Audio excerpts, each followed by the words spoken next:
Corona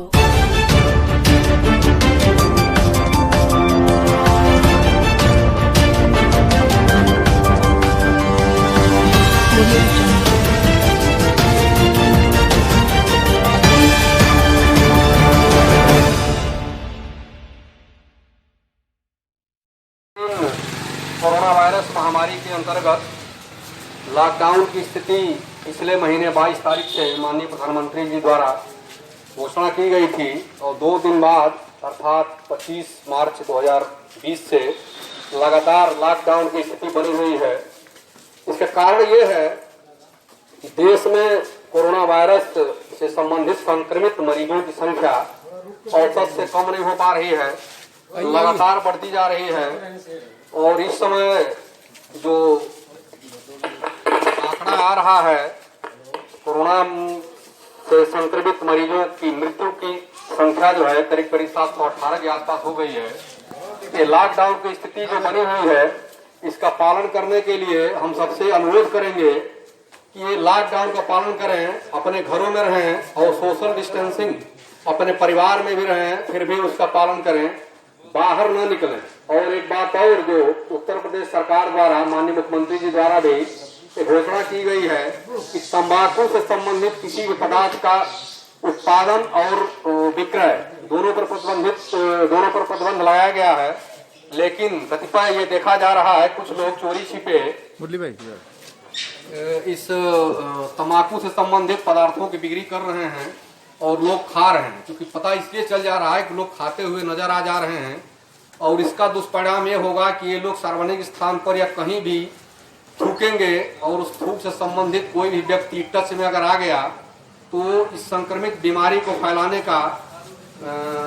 अपने तरफ से सहयोग करेगा और सहयोग माना जाएगा उसका। इसलिए आप लोगों से अनुरोध है कि सर्वप्रथम तंबाकू संबंधित किसी भी नशीले पदार्थ का प्रयोग नहीं करेंगे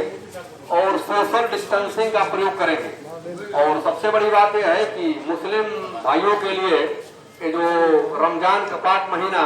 कल से शुरू हो रहा है, उसके पूर्व आज तरावी का सर्वप्रथम दिन है और तरावी के नमाज के बाद ये कार्यक्रम रमजान का पहला रोजा कल से शुरू हो जाएगा। तो इसलिए आप लोग सादर अनुरोध है और अपनी टीम की तरफ से जो अनुरोध करते हैं कि सोशल डिस्टेंसिंग का 100% पालन करें और पुलिसकर्मी या संबंधित जो डॉक्टर की टीम है या सफाई कर्मी है, इनसे किसी प्रकार का आप लोग अनुचित बातों का प्रयोग न करें, भत्ता न करें, किसी प्रकार का कोई आपराधिक कार्य न करें जिससे प्रशासन को, शासन को मजबूर होना पड़े आपके खिलाफ सख्त कार्रवाई करने के लिए। इसमें मुकदमे भी कायम हो रहे हैं और सबको विदित भी है कि अपने देश के अंदर तमाम प्रदेशों में इस तरीके की घटनाएं कुछ असामाजिक तत्वों द्वारा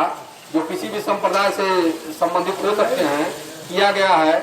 पुलिसकर्मी को, मीडिया के लोगों को, डॉक्टर टीम को, सफाई कर्मियों को अनावश्यक रूप से उनके साथ हत्या की गई है, उनको परेशान किया गया है, लाठी डंडे मारे गए हैं, पथराव किया गया है। उनके खिलाफ शासन द्वारा पुलिस के आला अधिकारियों द्वारा सख्त कार्रवाई की गई है। इसलिए हम यहाँ साधारण अनुरोध करते हैं खास तौर से बनारस के अपने मुस्लिम भाइयों से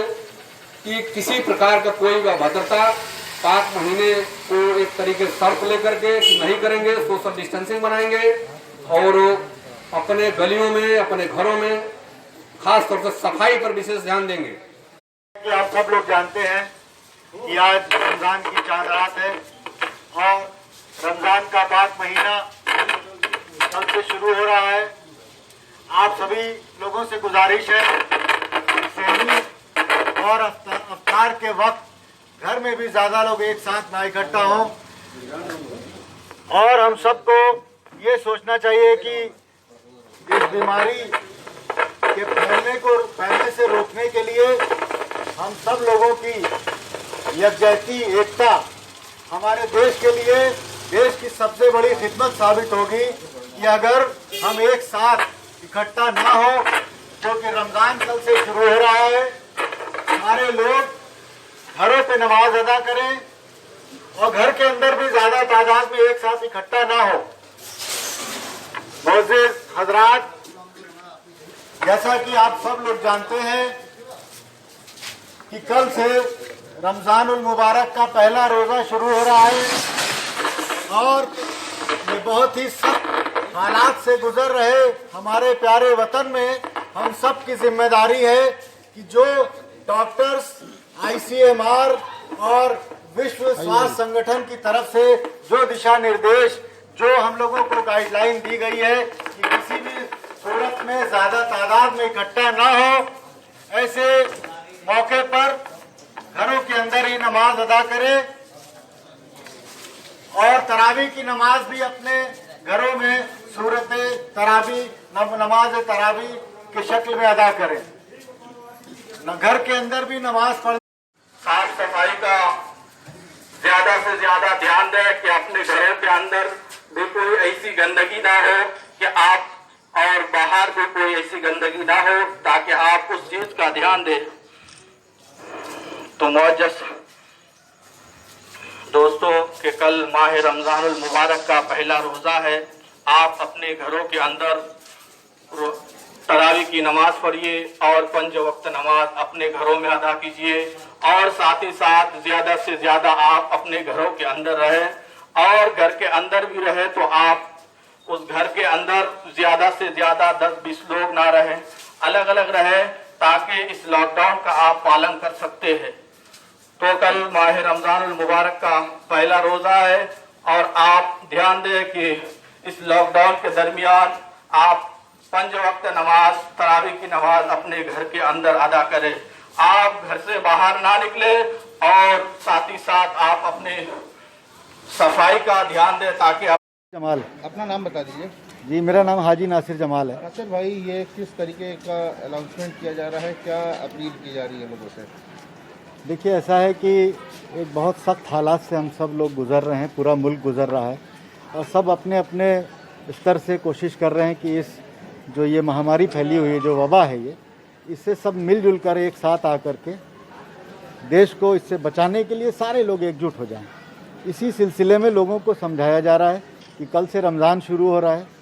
और इसके लिए जागरूकता फैलाना, यानी कि अवेयरनेस अगर रहेगी तो हम सारे लोग मिल करके इस वायरस को हराने में कामयाब हो जाएंगे। क्योंकि ये छूने से एक दूसरे को फैलता है, तो ऐसे में हमारे मौलाना साहब साथ में हैं, तो आपने हदीस के हवाले से बताया है कि ऐसे मौके पर जब इस तरह की महामारी फैली हो तो मुसाफा करना यानी शेक हैंड करना ये मना है और ये उस वक्त ना मिलाना ही सुन्नत है। जैसे मिलाना सुन्नत है आम दिनों में, उसी तरह वबा की हालत में यानी महामारी की फैलने के दौरान ना मिलाना सुन्नत है और सवाब का यानी पुण्य का काम है। इस बात को लोगों को बताने के लिए कि गैदरिंग ना करें, ज़्यादा तादाद में इकट्ठा ना हो, जिससे कि इस वायरस को हम मौका अगर नहीं देंगे, क्योंकि लॉकडाउन इसका सबसे बड़ा रोकने का हथियार है और जिन मुल्कों में कामयाबी मिली है उसमें लॉकडाउन और टेस्टिंग ये 2 इम्पॉर्टेंट फैक्टर हैं। वैक्सीन के लिए कल आपको पता होगा ब्रिटेन ने एक ह्यूमन ट्रायल किया है जिसका रिजल्ट 3 से 4 दिन में आएगा, लेकिन हम लोगों को ये एहतियात बरतना है कि हम जो फिज़िकल डिस्टेंस है यानी जो सोशल डिस्टेंसिंग है, फिज़िकल मैं इसलिए कह रहा हूँ कि शारीरिक तौर पे दूरी रहेगी, वही फिज़िकल डिस्टेंस है, वही सोशल डिस्टेंस है। तो सोशल डिस्टेंसिंग को मेंटेन करने के लिए ये जागरूकता फैलाई जा रही है, लोगों को एक दूसरे से ज़्यादा नज़दीकी संपर्क ना हो। क्योंकि मस्जिद में तरावी शुरू होती है तो तरावी के लिए भी जो प्रशासन की तरफ से, शासन की तरफ से जो गाइडलाइन है कि 2-4 लोग से ज़्यादा मस्जिद में ना हो, मुअज्जिन और इमाम साहब, मुतवल्ली और 1 लोग और, इनको इजाज़त दी गई है कि यही लोग मस्जिद में नमाज अदा कर सकते हैं। क्योंकि ये फ़र्ज़ नमाज नहीं है, इसलिए इसको घर में भी अदा किया जा सकता है। तो इसलिए सारे लोगों से गुजारिश की जा रही है कि तरावी की नमाज, जुमे की नमाज, ये सारी नमाजें आप घर के अंदर अदा करें। किसी भी सूरत में बहुत ज़रूरी काम ना होने पर आप घर से बाहर ना निकलें।